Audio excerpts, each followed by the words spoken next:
et surtout qui ont commenté. Et après Philippe, nous allons accueillir tout de suite Davidson Astrel. Davidson Astrel qui est ERP Data Spécialiste. Dans sa présentation intitulée « Quelles sont les compétences techniques qu'on doit avoir comme analyse de données ?»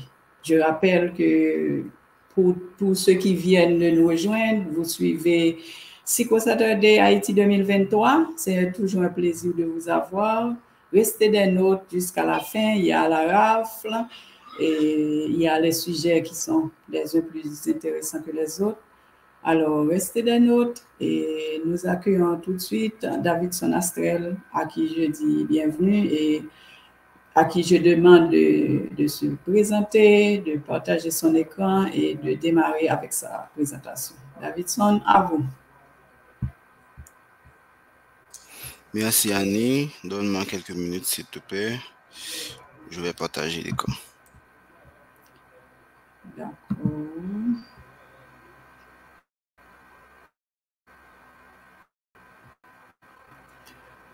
En tout temps, nous saluons, en attendant Davidson, nous saluons les fidèles auditeurs qui sont avec nous, Gilbert Georges de Haïti, Freysinet, Marc Arthur, Davidson.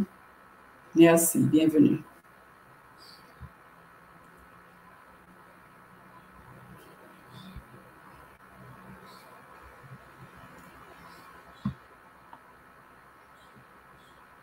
Nous saluons Noril, nous saluons Gaston Bradley, merci de votre participation.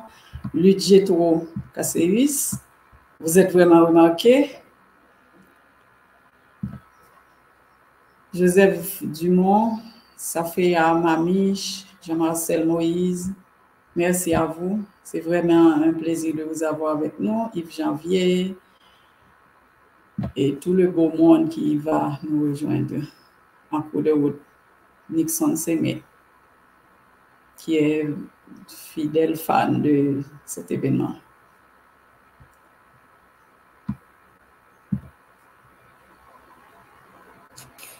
Ça va maintenant, Annie? Oui, oui. Ok, merci et bonjour Annie, bonjour et Haïti. En fait, juste avant de commencer, je dois remercier l'équipe Data Driven, tout spécialement Joseph, qui a fait un très bon travail. Et comme vous le disiez, Annie, je suis Davidson Astrel.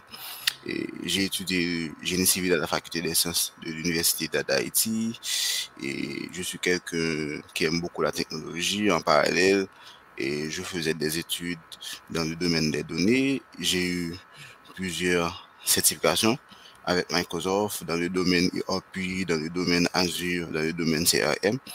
J'ai eu aussi des certificats professionnels avec IBM et Google. J'ai plus de 3 ans d'expérience dans le domaine des données. Avant, c'était comme freelancer et j'ai eu plusieurs CDI. J'ai travaillé comme analyste de données avec un microcrédit. Et actuellement, je travaille dans le domaine de la production comme ERP and Data Specialist. Le sujet qu'on va voir aujourd'hui, c'est un sujet très intéressant et je dois vous dire aussi que c'est une formation à titre informative parce que je ne vais pas faire de démo, je ne vais pas faire de tuto, mais je vais essayer quand même d'orienter des jeunes et surtout des jeunes qui veulent entrer dans le domaine des données et je vais quand même leur donner des conseils et leur présenter certaines compétences que ces jeunes peuvent travailler pour mieux être compétents dans le domaine.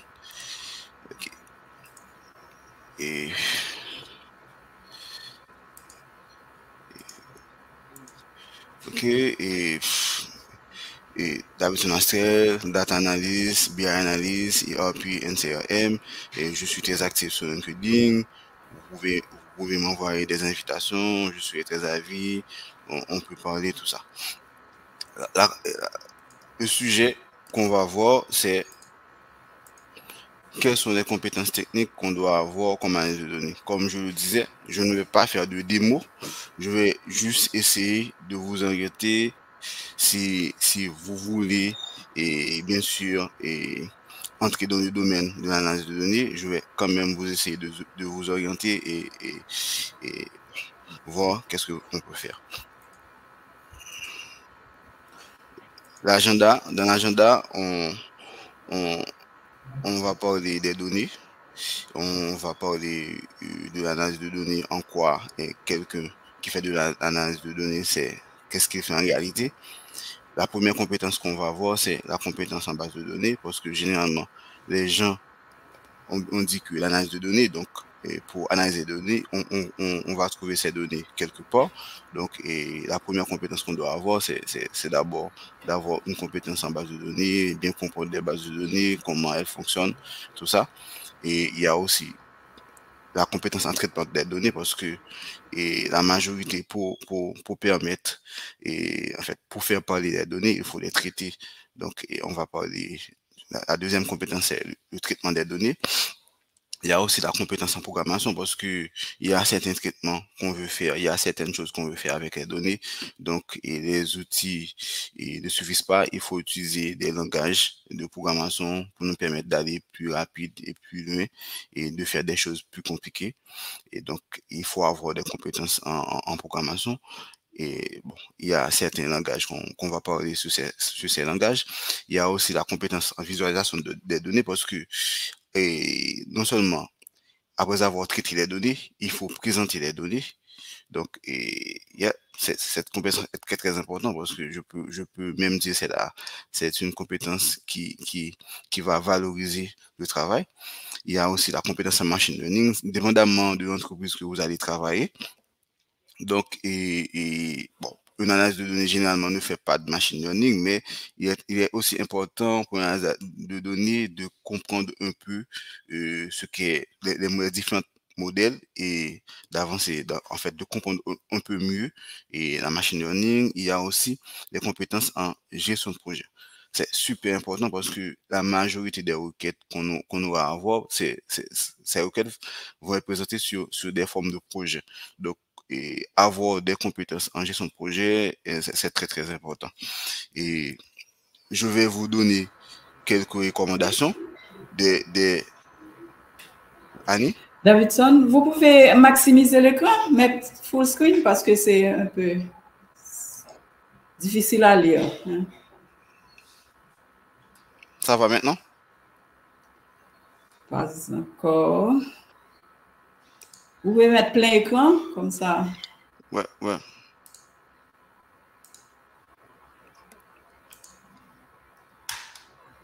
Et ça va? Toujours? Oui, ça reste pareil. Ok, attends.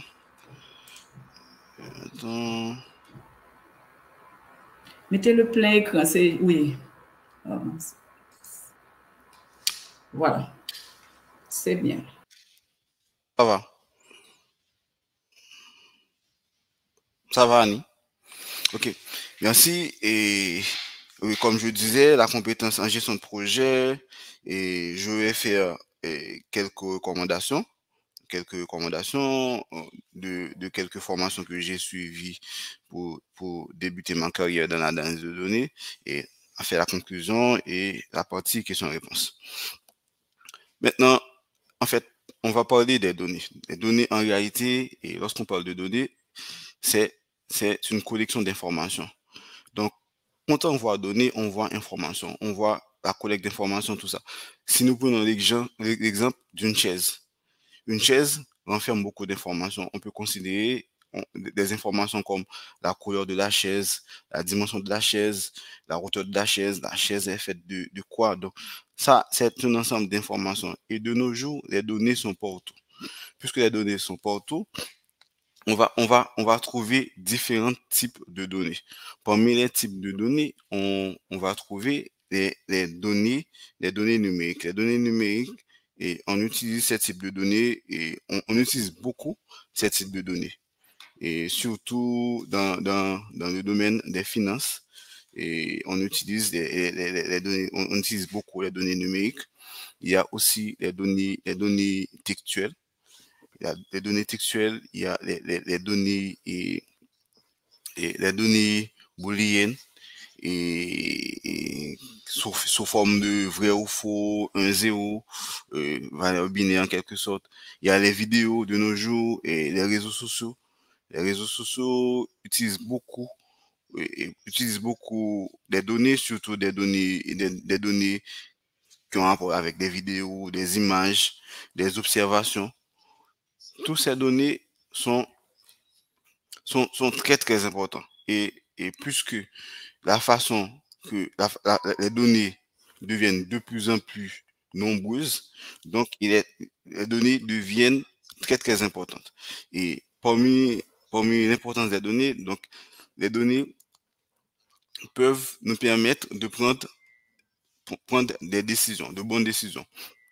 Le plus souvent, les entreprises utilisent leurs données pour essayer de comprendre, prendre des décisions. Si avant on faisait certaines choses, maintenant à partir des données, on peut voir si la chose qu'on faisait avant est bien. Et si cette chose-là ne va pas permettre à l'entreprise de croître, à partir de ces données, on peut en tirer des conclusions pour prendre une meilleure décision, pour faire d'autres approches. Donc, aussi, l'importance des données est liée à l'innovation parce que si avant on avait un type de produit et cet produit, on peut innover en se basant sur les données. Supposons que on produisait des choses avant et puis à partir des surveys, on a réalisé qu'on doit apporter telle amélioration à partir de ce produit. Donc, on apporte cette amélioration. Donc, basant sur les données, on peut quand même innover.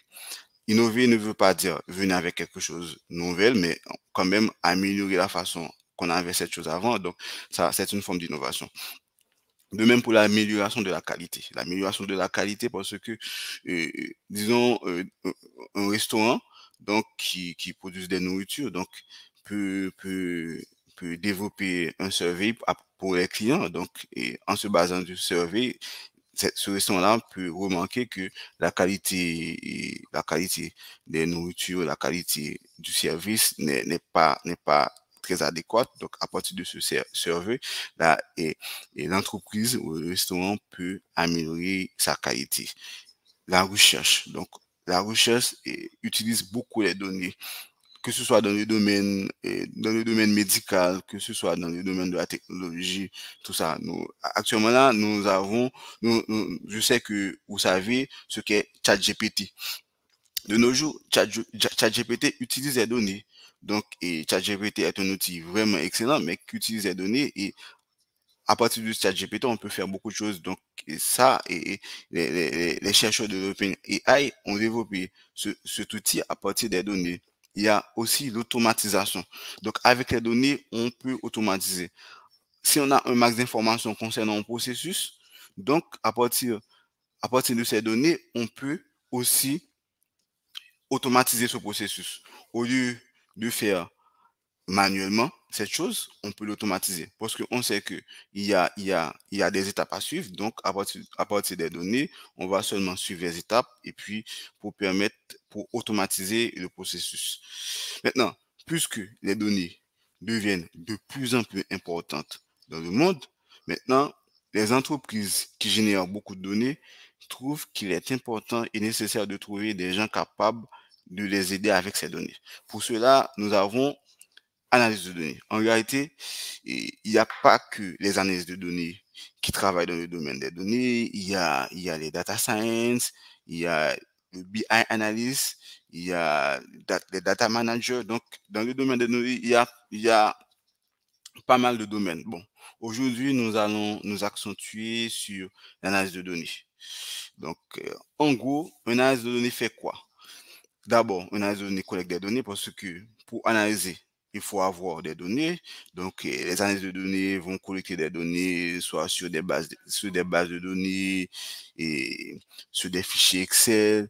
Donc, et parce que pour poser des actions à partir des données, il faut qu'on ait ces données. Donc, le- en fait, dans le travail d'analyse de données, la première chose à faire, c'est collecter les données. Donc, si on veut si on veut faire quelque chose, si on veut aboutir à un point, donc d'abord, il faut avoir les données. Maintenant, après avoir les données, il faut restructurer les données. Donc, restructurer les données, c'est-à-dire que si on a, ça, dépendamment de l'endroit où les données sont stockées, il faut les restructurer pour mettre ces données sur la forme qu'on veut. Donc, c'est un travail très important. Donc, la restructuration des données. Il y a aussi le traitement des données. Le traitement des données, c'est l'une des compétences qu'on va avoir plus tard dans la présentation, mais le traitement des données, c'est l'un des travaux que l'analyse de données fait aussi. Il y a aussi l'aspect de modélisation des données, parce que lorsqu'on a les données sur peut-être les données viennent de différentes sources ou de différentes tables. Donc, il faut modéliser ces données. Donc, ça dépend, dépendamment du type de base de données. Il y a des modèles star, il y a aussi des modèles Snowflake. Donc, dépendamment de ce que l'analyse de données va faire avec ces données, donc va utiliser le modèle jugé correct. Il y a aussi analyser les données. Analyser les données, c'est utiliser je peux dire des procédés statistiques pour tirer le maximum d'informations à partir de ces données.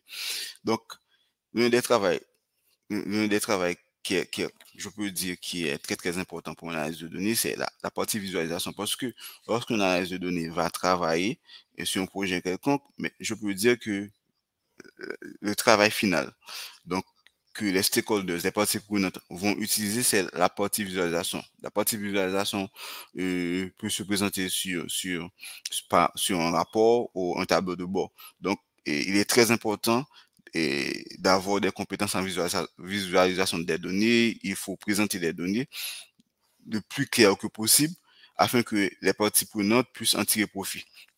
Maintenant, non seulement une analyse de données crée des visualisations, mais aussi, après avoir créé les visualisations, il faut déployer ces rapports, il faut déployer ces tableaux de bord, dépendamment de l'outil qu'on va utiliser aussi. Maintenant, généralement, moi, j'utilise Power BI. Après avoir fait toutes les étapes, donc, pour déployer le rapport, il y a l'aspect de production et il y a l'aspect de production, mais après la production, il faut déployer ce rapport. Maintenant, après avoir déployé ce rapport, il y a la partie, cette partie est très, très importante, la gestion des rapports. La gestion des rapports est liée directement avec la sécurité du rapport. Supposons que je réalise un rapport ou un tableau de bord pour la direction des finances. Mais la direction des finances doit avoir seulement accès avec ce rapport. Donc, il faut gérer, même si je vais déployer ce rapport pour toute l'entreprise, mais ce rapport concerne typiquement la finance. Maintenant, je dois m'assurer que ce sont seules les personnes autorisées qui ont accès avec ce rapport. Donc, il est très, très important, après de réaliser toutes ces étapes, mais la gestion des rapports est très, très importante parce que les informations sont très, très importantes et parfois les informations sont même confidentielles. Donc, gérer les rapports, gérer un rapport, gérer un tableau de bord, c'est un travail très, très important pour une analyse de données. Maintenant, la première compétence qu'on va avoir, je vais essayer d'être plus précis, un peu bref, et c'est une compétence en base de données. Donc, il y a pas mal de bases de données, mais j'essaie d'être pas un peu trop vaste et je vais essayer de focaliser un peu. Maintenant, les compétences en base de données, lorsqu'on voit base de données, généralement, on voit des tables. Donc, généralement, dans les bases de données relationnelles, on voit des tables. Il y a des tables d'effets et des tables de dimensions. Et à l'intérieur des tables, il y a aussi les colonnes. Les colonnes, il y a aussi des lignes. Et généralement, dans les bases de données aussi, il y a les clés primaires et les clés étrangères. Bon, ces informations sont liées directement avec des bases de données relationnelles. Et le plus souvent, dans les modèles qu'on utilise, dans les bases de données relationnelles, il y a des modèles star, il y a des modèles Snowflake. Et dans les modèles star, il y a un seul table d'effets et différentes tables de dimensions. Donc, lorsqu'on dit star, donc à l'intérieur, il y a la table d'effets et à l'extérieur, de l'étoile, il y a la table des dimensions. Maintenant, les requêtes, puisque on a affaire avec une base de données, donc pour appeler, en fait, pour trouver des données, on utilise des requêtes. Des requêtes, plus devant, on va voir, c'est une forme de langage utilisé en fait, pour faire appel avec des données bien spécifiques par rapport avec des requêtes qu'on va lancer. Maintenant, il y a les bases de données relationnelles. Et dans les bases de données relationnelles, il y a tout à fait une structure. Et le plus souvent, et dans les bases de données, et les données sont stockées dans des tables. Et aussi, il y a des relations qui existent entre les tables. Et cette relation est réalisée à partir des clés. Maintenant, le plus souvent dans les bases de données relationnelles, on utilise le plus souvent un langage. Le langage qu'on utilise, c'est le SQL.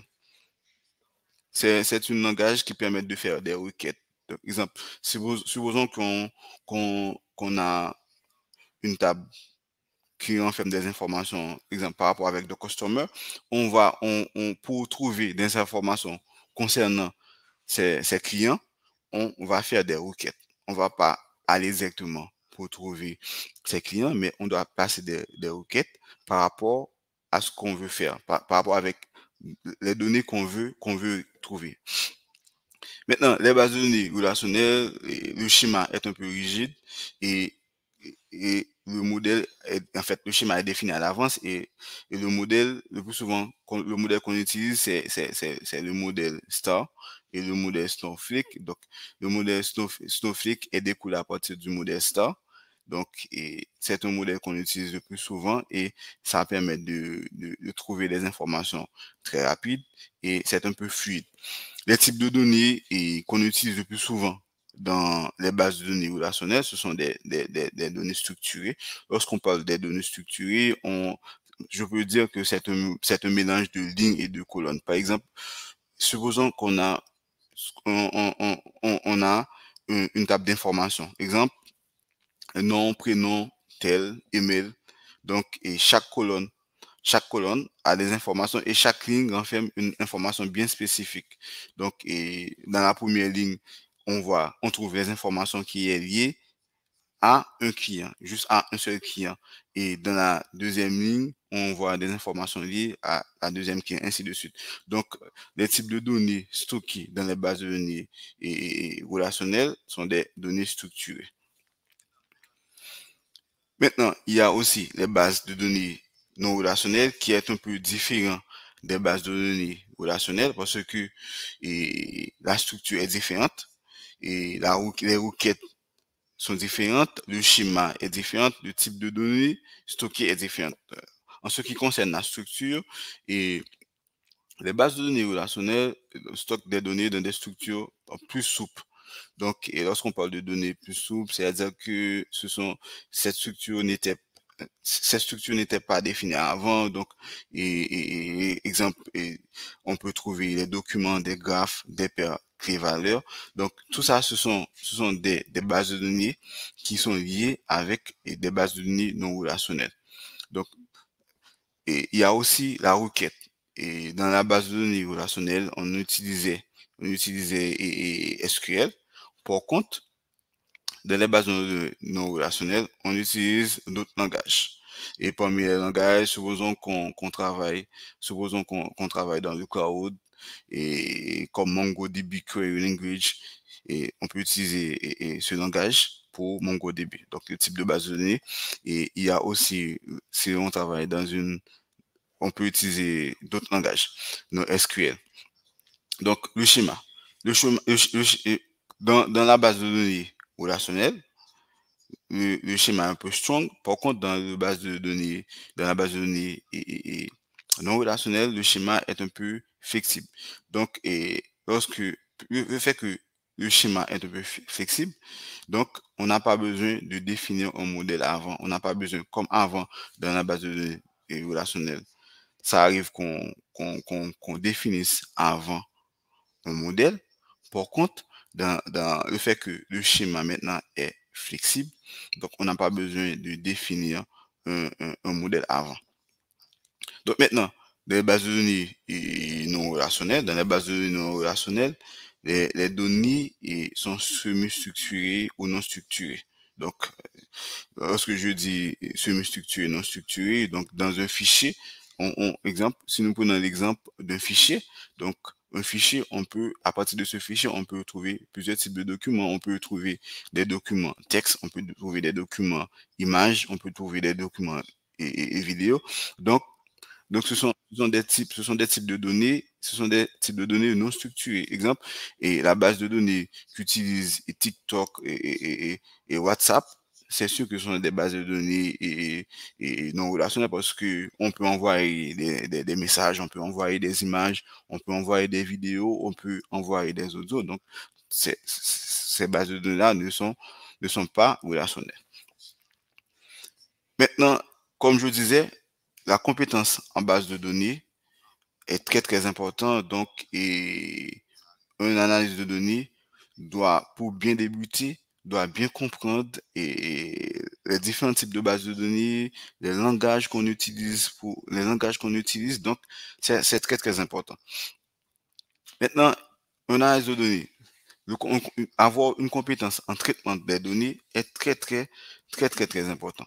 Parce que en fait, généralement, une analyse de données va passer beaucoup de temps à traiter les données. Donc, avoir des compétences en traitement des données, c'est très important, dépendamment de l'outil qu'on va utiliser. Maintenant, de nos jours, il y a des entreprises qui utilisent Excel, il y a des entreprises qui utilisent Power BI, il y a des entreprises qui utilisent d'autres outils, des outils de traitement. Parce que le plus souvent, lorsqu'on extrait des données, on doit pouvoir faire des manipulations. Après avoir collecté les données, on va collecter les données sous différentes formes, mais il faut aussi nettoyer ces données. Donc, il y a des problèmes de formatage, il y a des problèmes de doublons, il y a des espaces vides, des valeurs manquantes. Donc, toutes ces informations, toutes ces informations, on doit régler tous ces problèmes. Donc, nettoyer les données, est très, très important. Il y a aussi la transformation des données. Puis, à partir, il faut analyser. Comme je disais avant, l'analyser, c'est maintenant, on va utiliser des techniques statistiques, on va utiliser des applications mathématiques, dépendamment du problème qu'on veut résoudre. Donc, on va utiliser des processus statistiques pour réaliser pour pouvoir finaliser ce qu'on veut faire. Maintenant, la compétence en traitement des données est une compétence vraiment importante pour une analyse de données. Il y a aussi la compétence en programmation. Donc maintenant, dans la compétence en programmation, une compétence aussi en programmation est une compétence très très, très importante parce que il y a certains travaux que nous voulons faire. Donc, les outils, supposons Excel ou Power BI. Donc, si nous voulons avancer, si nous voulons si nous voulons automatiser certaines tâches ou si nous voulons faire quelque chose plus rapide, donc, ou si on a affaire avec des données, je dirais, très volumineux ou des données un petit peu compliquées, donc maintenant, on va faire appel avec des langages de programmation. Parmi les langages de programmation qu'on utilise le plus souvent dans le domaine de l'analyse des données, le Python. Le Python est un langage super important, est un langage très intéressant. On peut faire beaucoup de choses avec le Python. On peut faire le traitement des données avec Python. On peut faire la visualisation des données avec Python. On peut faire le machine learning avec Python. C'est un langage que les analystes de données utilisent beaucoup. Mais comme je le disais, dépendamment de l'entreprise que vous travaillez, peut-être que vous n'aurez pas à travailler avec le Python. Peut-être, mais c'est un langage qui est très très important pour l'analyse des données. Moi, généralement, parfois, dans certains projets, j'utilise Python, mais dans certains projets aussi, j'utilise juste Power BI ou Excel. Donc, avoir des compétences en Python dans certains cas, va vous faciliter la tâche parce que il y aura des données. À partir de ces données, vous devez avoir des compétences en programmation pour arriver à pour faire ce que vous voulez faire. Parce que des fois, les données sont un petit peu compliquées. Donc, et pour faciliter la tâche, on doit passer à un langage de programmation. Il y a aussi R. On utilise R. Et dans le domaine de l'analyse des données, beaucoup d'analyse de données utilisent R. Mais ce que j'aime dire, c'est que si on sait maîtriser Python, je ne vais pas dire qu'on n'a pas besoin de maîtriser R. J'ai bien dit, dépendamment de l'entreprise que vous allez travailler. Mais si vous savez, si on sait maîtriser Python, donc on peut passer de R. Donc, mais dépendamment de vous, parce que l'apprentissage, si vous vous sentez mieux d'apprendre Python ou R, donc ça dépend de vous. Il y a aussi le langage qu'on utilise souvent, c'est le SQL, Structured Query Language. Et le plus souvent, dépendamment du projet, le plus souvent, et lorsqu'on travaille sur des bases de données, maintenant, pour importer ces données, on va utiliser, en fait, supposons qu'on a Power BI, on veut connecter Power BI avec des bases de données, donc on veut aller chercher directement des données à partir des tables. Donc, pour faire ça, on doit utiliser ce langage. Ce langage est un langage très, très courant. Les analyses de données utilisent beaucoup ce langage parce que ce langage vous permet d'aller rechercher des données et non seulement non seulement à partir du SQL, on peut aller chercher des données dans différentes bases de données pour les mettre, pour mettre ces données soit sur des outils bien spécifiques. Mais bon, on peut aussi faire certaines manipulations sur SQL parce que SQL n'est pas seulement on fait pas seulement des requêtes à partir de SQL, mais quand même on peut faire un peu de traitement. Maintenant, Python et R, je peux vous dire que Python et R sont des outils que les analystes de données utilisent beaucoup. Que ce soit pour faire la manipulation, que ce soit pour faire des visualisations. Et je sais, à l'intérieur de Python, il y a aussi des bibliothèques prédéfinies qui vont nous faciliter des tâches. Donc, lorsqu'on utilise Python, on n'a pas besoin d'utiliser des codes from scratch. On peut utiliser des codes, on peut utiliser des bibliothèques pour aller plus rapide. Des bibliothèques comme Pandas, des bibliothèques comme NumPy, des bibliothèques comme Matplotlib. Donc, toutes ces bibliothèques, on peut utiliser ces bibliothèques dans le domaine de l'analyse des données. Il y a aussi les compétences en visualisation des données. Les compétences en visualisation des données sont très, très importantes. Les compétences en visualisation des données sont très, très importantes et le plus souvent, après différentes étapes, une analyse de données vont présenter les données, en fait, les informations finales à partir des rapports ou des dashboards. Donc, une analyse des données doit avoir des compétences, je ne vais pas dire des compétences vraiment avancées en visualisation des données, mais je peux dire que avoir des compétences en visualisation des données est très, très important parce que le plus souvent, lorsque notre manager ou, en fait, disons des stakeholders par rapport à un problème vous demande une solution, donc la solution que vous allez présenter pour paraître plus clair, on va utiliser la visualisation des données ou en plus des rapports. Donc, une analyse de données utilise la visualisation pour faire parler les données. Et il y a différents types de rapports, différents types de tableaux de bord qu'on utilise à partir des visualisations. Il y a des rapports ou des tableaux de bord stratégiques. Les tableaux de bord stratégiques sont généralement, parce que lorsque vous allez faire un travail, vous devez d'abord comprendre le problème, et apporter des solutions.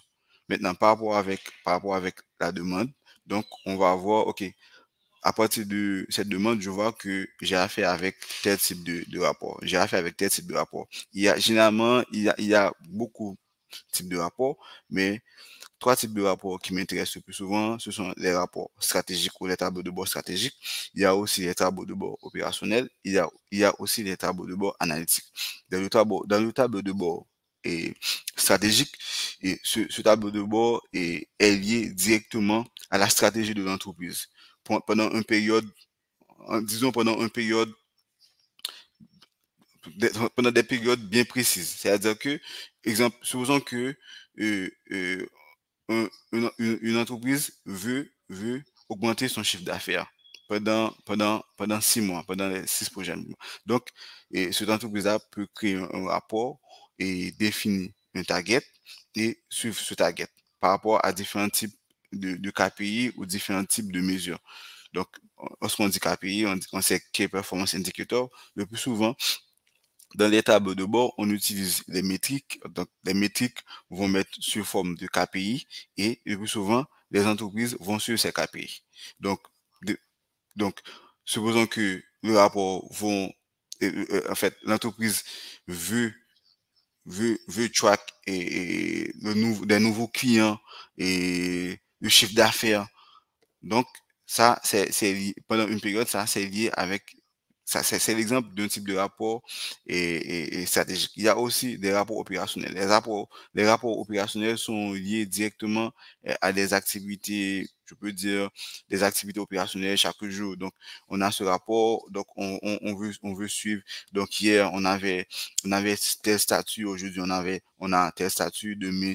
Donc, on veut suivre les informations du jour au demain. C'est-à-dire que ces informations sont un peu opérationnelles.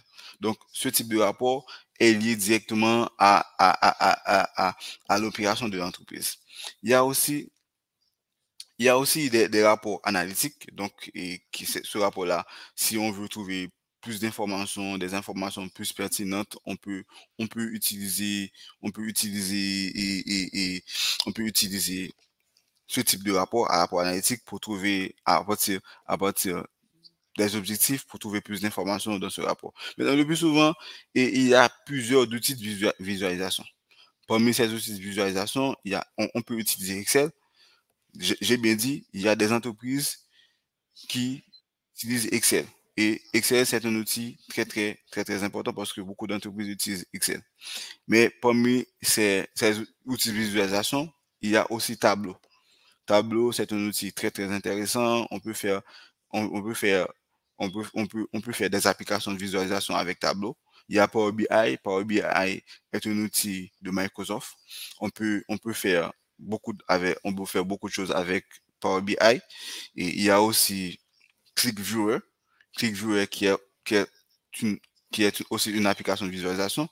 Donc, vous n'avez pas besoin de bien maîtriser tous ces outils, demandamment de l'entreprise. Mais vous devez être en mesure d'utiliser une de ces outils. Si vous connaissez très bien Power BI, donc vous pouvez vous améliorer de jour en jour avec Power BI. Si vous connaissez bien Tableau, vous pouvez vous améliorer avec Tableau. Si vous connaissez la partie visualisation avec Excel, vous pouvez bien vous améliorer avec Excel. De même pour ClickViewer. Donc, dépendamment de l'entreprise que vous allez travailler, donc il y a des outils bien spécifiques qu'il y a à l'entreprise. Donc, vous devez aussi avoir une ouverture d'esprit pour vous adapter, parce que c'est très important. Il faut vous adapter parce que lorsque vous êtes professionnel, dépendamment de l'outil qu'on vous présente, donc vous devez être en mesure de comprendre l'outil, de maîtriser l'outil et de travailler avec l'outil. Il y a aussi vous devez avoir aussi des compétences en machine learning. Comme je disais, je ne vais, cette formation est titre informatif parce que je ne vais pas trop détailler. Je vais juste vous donner des informations pour vous aider, pour mieux vous orienter. Donc, une analyse de données doit avoir une compétence en machine learning. Et vous savez que la machine learning est très importante de nos jours. Donc, avoir des compétences en machine learning est un plus pour une analyse de données. Donc, comprendre des modèles. Les modèles, il y a des modèles supervisés, il y a des modèles unsupervisés. Donc, vous devez comprendre des modèles. Donc, vous devez être en mesure de faire à partir des données, si vous connaissez tel type de modèle, vous pouvez faire tel type de prédiction à partir de ce modèle. Donc, on sait que la machine learning utilise des méthodes statistiques pour faire les modèles. Maintenant, si vous avez tel type de données et vous voulez trouver tel type de solution, supposons que je vais vous donner l'exemple d'un modèle supervisé. et une entreprise qui vend des maisons. Donc cette entreprise-là a une base de données de toutes les maisons vendues, des caractéristiques, tout ça. Maintenant, il y a des nouveaux bâtiments. Donc, les entreprises n'ont pas encore de prix. Donc, dans la base de données, les entreprises avaient déjà par rapport avec, il y avait des prix, il y avait des caractéristiques. Donc, et par rapport avec cette base de données, et l'entreprise peut développer un modèle pour trouver les prix des maisons qu'il aura à vendre à l'avenir. Donc, par rapport avec des paramètres, quantité de chambres et dans le quartier où se trouve cette maison, donc tout ça. On peut faire tout ça avec la machine learning. Donc, la machine learning est un outil très intéressant et très important pour quelqu'un qui travaille dans la base de données, mais ça dépendamment de l'entreprise, peut-être que vous n'aurez jamais à faire des modèles, peut-être que vous n'aurez jamais à travailler dans le domaine de la machine learning, mais quand même, et si vous avez un peu de temps, vous pouvez quand même prendre un peu de temps pour essayer de comprendre des modèles, comment ça fonctionne, et pour avancer, parce que la curiosité aiguise notre compétence, notre connaissance. Donc, mieux qu'on est curieux, on peut devenir mieux performant à partir de ça. Donc, une analyse de données doit avoir une compétence sur les algorithmes liés à la régression linéaire, la régression logistique, les réseaux neurones. Donc, dépendamment du projet qu'on va travailler, peut-être que vous n'aurez jamais, comme je le disais, à travailler sur des projets en machine learning, mais quand même, par curiosité, ou vous devez avoir quand même ces compétences. Maintenant, compétences en gestion de projet. Donc, compétences en gestion de projet est une compétence super importante. Oui, c'est une compétence très importante parce que lorsque vous travaillez dans une entreprise et votre manager ou un partie prenante de l'entreprise veut, veut aboutir à telle solution, donc, et va vous faire une demande. Donc, lorsque vous avez vous avez cette demande, vous allez quand même mettre cette demande sous forme de projet parce que et dans le processus de l'analyse de données, c'est tout à fait des étapes. Donc, savoir gérer des projets, avoir des compétences en projet est très important. Moi, généralement, lorsque j'ai des projets et lorsque j'ai des projets, j'élabore généralement trois documents. D'abord, il y a un document que j'appelle les exigences des parties prenantes. Donc, et dans ce document, j'essaie d'élaborer et ce projet, dans ce document, j'essaie d'élaborer l'objectif global et avec les différentes personnes que je vais travailler dans ce projet, des choses que j'ai déjà à ma disposition. Maintenant, j'appelle ce document les exigences des parties prenantes. Ce projet va réaliser tel problème, tout ça, je vais poser des questions pour mieux cerner le projet. Il y a aussi et, un document que j'appelle les exigences du projet. Donc, l'ensemble des étapes liées directement au projet. Donc, et les ressources que j'aurai, tout ça. Donc, dans ce document, j'élabore tout parce que lorsque vous élaborez, donc ça va vous permettre de mieux cerner le problème d'avancer avec un rythme, avec un bon rythme. Et il y a le document stratégique parce que dans le document stratégique, maintenant, je vais mettre les différentes étapes que je vais faire directement, je vais mettre les différentes étapes liées au projet. Donc, et les bases de données que je vais utiliser, l'ensemble des manipulations que je vais réaliser pour traiter les données. Dans ce document, je mets aussi les différents types de KPI que je vais prendre. Et les charts, les charts que je vais utiliser dans le projet, en fait, l'ensemble des visualisations que je vais utiliser pour le projet. Et en fait, je fais un mock-up. C'est-à-dire que je fais un mock-up soit du rapport ou du tableau de bord. Donc, je fais ça à main, maintenant, en manuscrit. Donc, j'envoie ce mock-up aux parties prenantes pour mieux cerner, pour voir si ce que j'ai idée de faire, est-ce que ça répond aux besoins du partie prenante. Donc, il faut aussi, lorsqu'on travaille sur un projet, il faut il faut avoir des feedbacks, il faut travailler. Donc, si vous avez un projet, vous n'allez pas travailler seul. Donc, il faut qu'il y ait des gens dans votre équipe. Vous allez travailler, vous allez utiliser des itérations parce que vous pouvez faire quelque chose aujourd'hui et vous l'envoyez et à la personne et la personne dit, OK, je veux ajuster telle chose, je vais ajuster telle chose. Donc, il est très, très important lorsque vous travaillez dans un projet, il faut travailler en équipe, donc donc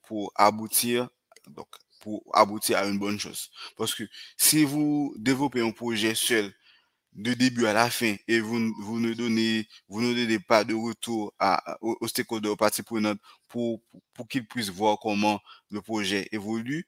Donc, vous pouvez terminer avec le projet et à la fin du projet et vous n'aboutissez pas réellement à la demande du client. Donc, il est très, très important de travailler de concert avec les stakeholders pour bien et réaliser ce projet.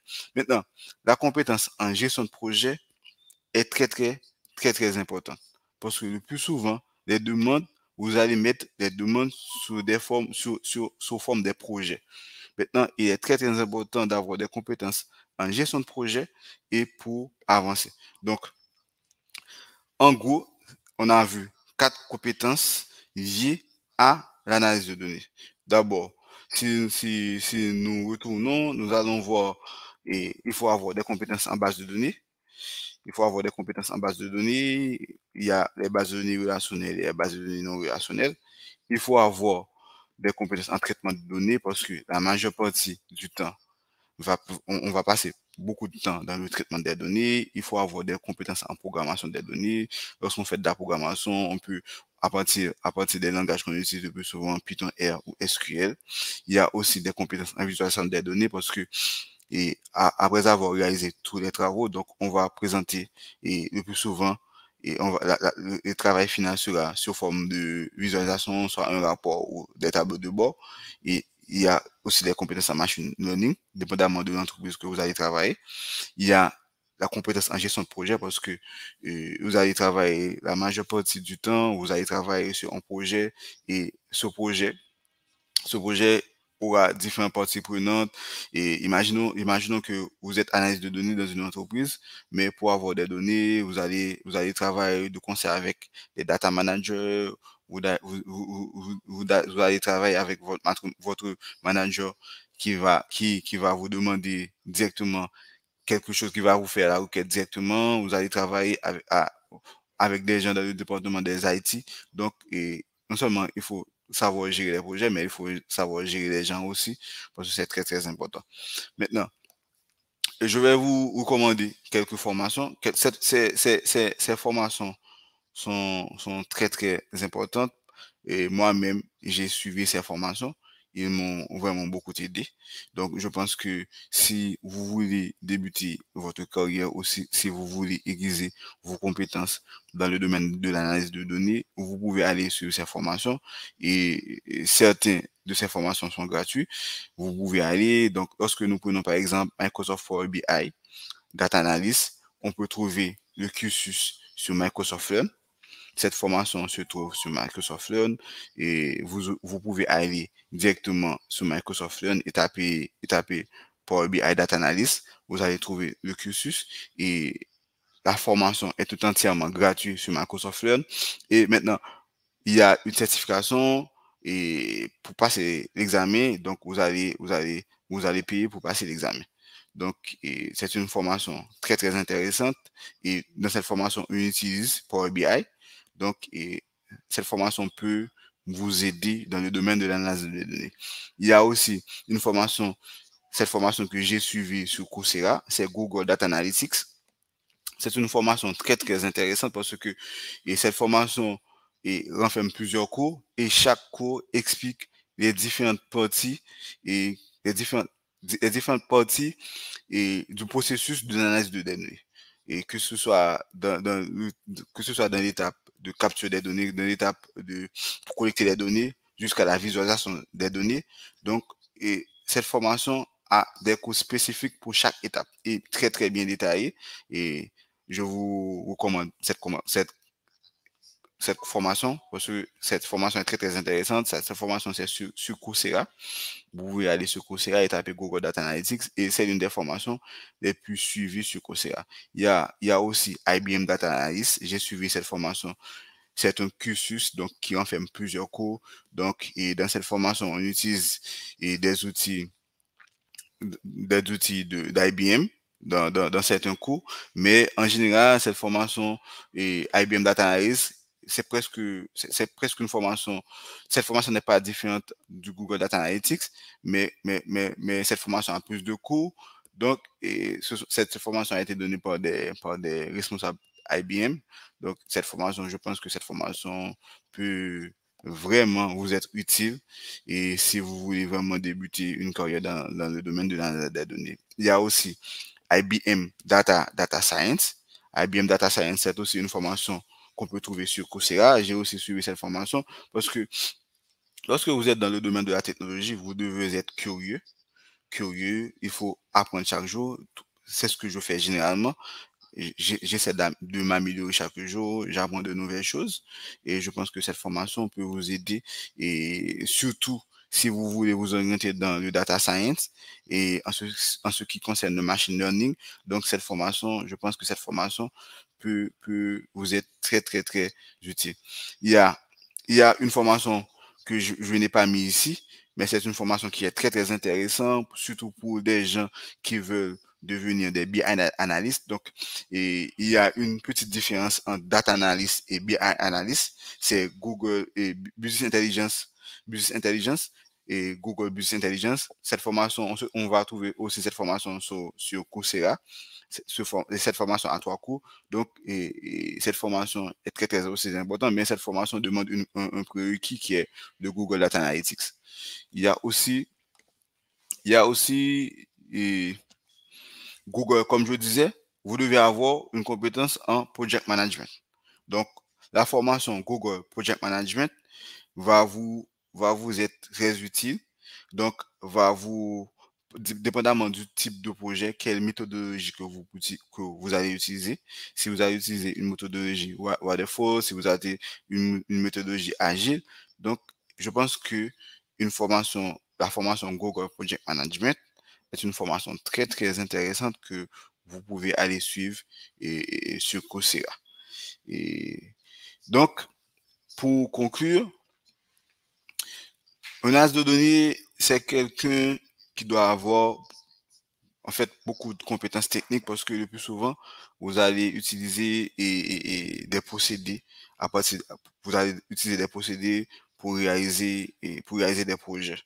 Vous devez avoir des compétences non seulement en programmation, certes, vous devez avoir des compétences en base de données, et une chose très, très importante, vous devez avoir des compétences en visualisation des données.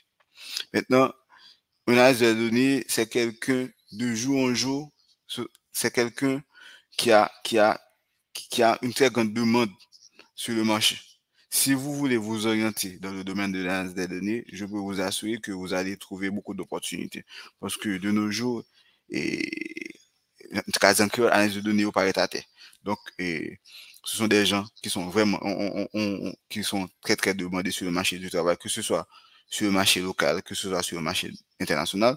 Donc, sincèrement, vous allez trouver beaucoup de débouchés, mais pour trouver des débouchés aussi dans le domaine, vous devez vous améliorer.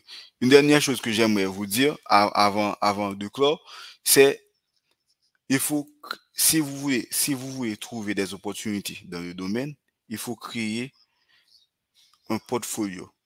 Donc, un portfolio, veut dire tout simplement, et vous allez travailler sur des projets, que ce soit des projets, je peux dire des projets personnels. Si vous travaillez sur des projets personnels liés avec l'analyse des données, vous allez stocker ces projets dans un espace bien précis. Donc, ça, je peux dire, un portefeuille, mais en réalité, c'est un portfolio. Donc, vous allez trouver où n'importe qui peut trouver les différents types de projets. Parce que la première chose qu'on va vous demander, si vous trouvez une opportunité, j'aimerais voir des projets sur lesquels vous aviez travaillé. Donc, à partir duquel, si vous avez un portfolio, vous allez présenter ce portfolio à cette personne. Cette personne va regarder tous les projets que vous avez travaillé. Et je pense que là, vous pouvez trouver des opportunités. Maintenant, non seulement il faut suivre des formations, il faut faire des pratiques, mais il faut créer un portfolio et de tous vos projets. Et lorsque vous trouvez une opportunité, et à partir du portfolio, vous allez, ok, la personne va dire, ah, vous avez travaillé sur des projets, ok, là maintenant, je peux vous faire confiance parce que le portfolio va augmenter votre notoriété. Donc, c'est très, très important d'avoir un portfolio. Maintenant, et comme Edward Deming a dit, sans données, vous n'êtes qu'une autre personne avec une opinion. Donc, lorsque vous avez des données, vous avez des faits. Lorsque vous avez des données, vous pouvez trouver des solutions. Mais maintenant, sans données, c'est juste une opinion. Donc, c'est pourquoi les entreprises veulent de jour en jour, ont besoin de jour en jour des analyses de données. Je pense, et après cette formation, vous allez vous orienter et vous allez, si à partir des recommandations que je vous ai faites, vous allez commencer, comme je le disais, cette formation est à titre informatif, mais maintenant quand même, vous savez maintenant comment vous orienter pour débuter votre carrière. Donc déjà, et je vous dis merci pour votre assistance, merci, et c'était un plaisir, merci Jean, et merci beaucoup. S'il y a des questions, je suis là pour répondre aux questions. Merci.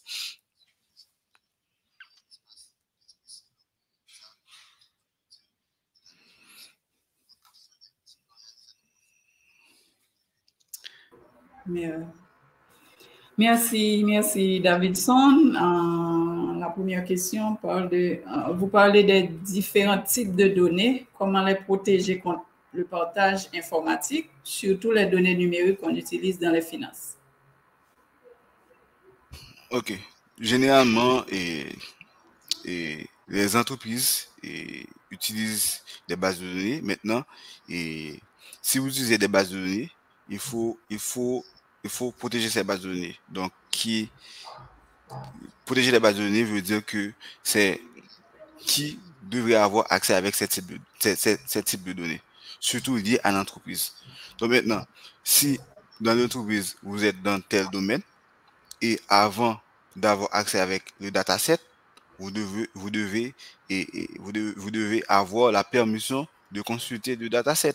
Donc, la meilleure façon, c'est de mettre des sécurités donc et définir qui doivent accès avec tel type de données, qui ne doivent pas accès avec tel type de données. La meilleure façon, c'est non seulement de créer une base de données, donc c'est de sécuriser cette base de données. Oui, merci Davidson. Bon, il n'y a pas encore d'autres questions apparemment. On attend un petit peu, mais entre-temps, j'aimerais vraiment vous remercier pour la qualité de la présentation. Donc, c'est une présentation vraiment géniale. J'espère et je crois que les analyses de données en ont eu leur part et qu'ils ont été vraiment bien édifiés. Et en attendant, s'il n'y a pas d'autres questions, comme on a encore... S'il n'y a pas d'autres questions, Annie, et je sais que, bon, je peux quand même donner quelques conseils aux jeunes haïtiens parce que je suis haïtien et je sais que nous traversons une période vraiment difficile. Maintenant, je sais que la technologie peut nous aider à faire beaucoup de choses et j'encourage les jeunes tout comme moi, et de bon, je ne vais pas dire à tous les jeunes d'orienter dans le domaine technologique, mais je peux vous dire que dans le domaine technologique, on peut trouver beaucoup d'opportunités. Il y a pas mal d'opportunités, que ce soit local ou international, parce que lorsque vous avez des compétences dans le domaine de la technologie, on n'a pas de barrière. On peut travailler pour des entreprises en Haïti, on peut travailler pour des entreprises à l'étranger, tout comme j'ai eu la chance de travailler pour des entreprises locales et j'ai eu aussi la chance de travailler pour des entreprises internationales. Donc, je pense que il y a, bon, les opportunités sont un peu rares dans le pays, mais si vous embrassez la technologie, et vous pouvez vous orienter à l'extérieur du pays. Et moi, généralement, j'utilise LinkedIn. Vous pouvez trouver des opportunités sur LinkedIn et peu importe dans quel domaine vous êtes, dans le domaine de la technologie, moi je suis dans le domaine des données, j'ai trouvé pas mal d'opportunités dans le domaine de l'analyse des données, dans le domaine data management, dans le domaine BI analyst. Donc maintenant, à vous, et après cette formation, vous pouvez vous orienter et si vous voulez aiguiser vos compétences dans le domaine de la technologie et surtout dans le domaine de l'analyse des données, vous pouvez continuer à suivre des formations, créer votre portfolio actif sur LinkedIn et c'est sûr que vous allez trouver des opportunités. Oui, merci beaucoup Davidson pour ce plus et les auditeurs vous remercient vraiment beaucoup. Il y en a qui l'ont fait ouvertement à travers les commentaires. Donc, c'est sûrement très apprécié votre présentation. Et nous espérons vous avoir l'an prochain, pourquoi pas. Et l'équipe de Data Driven Community vous remercie beaucoup pour votre contribution à la réalisation de cet événement. Et c'est vraiment, ça a été un plaisir de vous avoir. Et on vient d'avoir un commentaire qui dit le problème qu'il y a avec les formations. Bon, c'était pas vraiment une question. Et vraiment, merci Davidson. Et une dernière question, comment contourner... Alors, c'était une question à 2 volets qui dit, le problème qu'il y a avec les formations en ligne, on ne fait pas trop confiance dépendamment de l'entreprise. Il vous propose généralement un stage très peu rémunérateur. Comment contourner ce problème en général, à votre avis? Bon, honnêtement, en ce qui concerne des stages, je peux dire que c'est une façon d'aiguiser votre compétence. Parce que si vous trouvez un stage dans une entreprise, je pense que ce stage va vous permettre va vous mettre dans le bain du milieu professionnel. Je pense que ce sera un bon départ parce que déjà, vous êtes dans un milieu professionnel, vous côtoyez des gens, vous travaillez avec des gens. Maintenant, continuez à apprendre, continuez à aiguiser vos compétences et vous allez trouver d'autres opportunités. Donc, vous pouvez trouver ce stage aujourd'hui, demain, dans la même entreprise, vous pouvez trouver une opportunité. Ou peut-être, vous pouvez trouver d'autres opportunités, mais l'important, c'est de commencer. Et en ce qui concerne les formations en ligne, et bon, peut-être pas mal d'entreprises en Haïti ne donnent pas beaucoup de valeur en ce qui a trait avec les formations en ligne, mais je peux vous dire, surtout dans les domaines de la technologie, les compétences en ligne, la majorité, si vous voulez avoir des compétences, on va trouver ça le plus souvent en ligne, soit sur des plateformes, soit sur... Yeah. Maintenant, les compétences en ligne deviennent de plus en plus importantes, même en Haïti. Donc, ne pensez pas que si vous avez des formations en ligne, que ça ne va pas vous être utile. Bon, c'est pas vrai. Bon.